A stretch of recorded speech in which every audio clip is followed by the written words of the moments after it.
2019 निर्वाचन रे बीजेडी जितेबाला अन्य अंचल रे जीतु पश्चिम ओडिशा जो 6टा जाक लोकसभा आसन बीजेपी पाइला।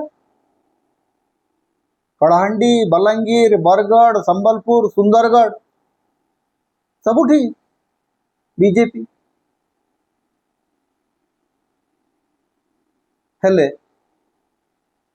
एथर मध्य से विधानसभा आप देखिए विधानसभा लोकसभा एकदम पश्चिम ओडिशा रे बीजेपी कमाल करदला धोई हो गला गोटे प्रकार।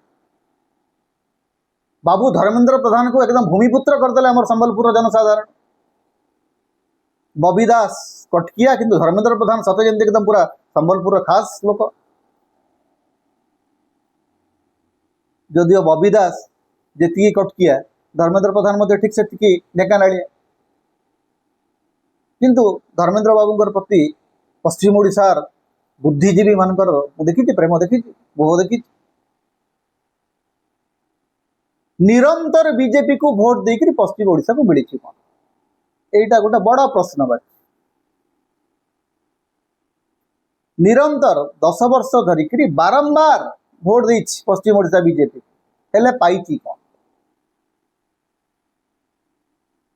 शिक्षा मंत्री को संबलपुर आम पठेलु फाड़े केंद्रीय विद्यालय कौटी है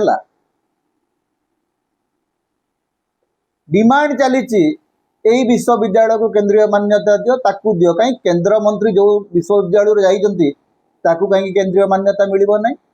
जीएम कॉलेज की संबलपुर विश्वविद्यालय कहीं केंद्रीय मान्यता पाइबो नहीं। खोद शिक्षा मंत्री कहीं सब निर्वाचित होती जदि करें कहीं विपुल परिमाण में भोट देकर पठे संबलपुरवासी। छाड़ू बीजेडी सरकार खराब से समलेश्वरी प्रकल्प कला आउ कौन कौन कला से छाड़ भोट देना। बीजेडी समय पश्चिम ओडिशार बेस मंत्री थे अवश्य दया कर उपमुख्यमंत्री पद मिली पश्चिम ओडिशा को। तेणु उपमुख्यमंत्री भाव में कनकवर्धन सिंह तो पश्चिम ओडिशा कौन करेंगे ना से जानू। पश्चिम ओडिशा विकास परिषद को भांगी दिखाई किए अध्यक्ष हे पर्यंत किसी स्पष्टता ना। पश्चिम ओडिशा विकास परिषद को न्यून करने एवं कहले गोटे उत्तर ओडिशा विकास परिषद हम गोटे दक्षिण ओडिशा विकास परिषद हम। पश्चिम ओडिशा विकास परिषद जिते गठन कराइला ता पछरे गोटे अर्थनैतिक और सामाजिक सत्यता थिला जे पश्चिम ओडिशार जो ब्लॉक गुड़िक अच्छी से गुड़िक हूँ राज्यर सबुठु अनुन्नत अंचल बोलिकी गोटे स्वतंत्र विकास परिषद आवश्यकता अनुभव होता।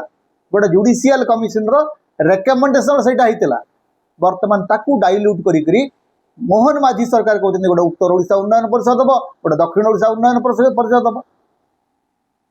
अर्थात पश्चिम ओडिशा विकास परिषद जो स्टेटस थिला ताकू ध्वंस कर दिया ताकू खत्म कर दिया।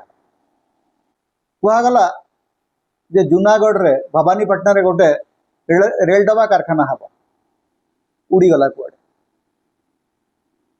गोटे कारखाना नहीं गोटे विश्वविद्यालय नहीं गोटे मेडिकल नहीं अथच भोट दिया चली।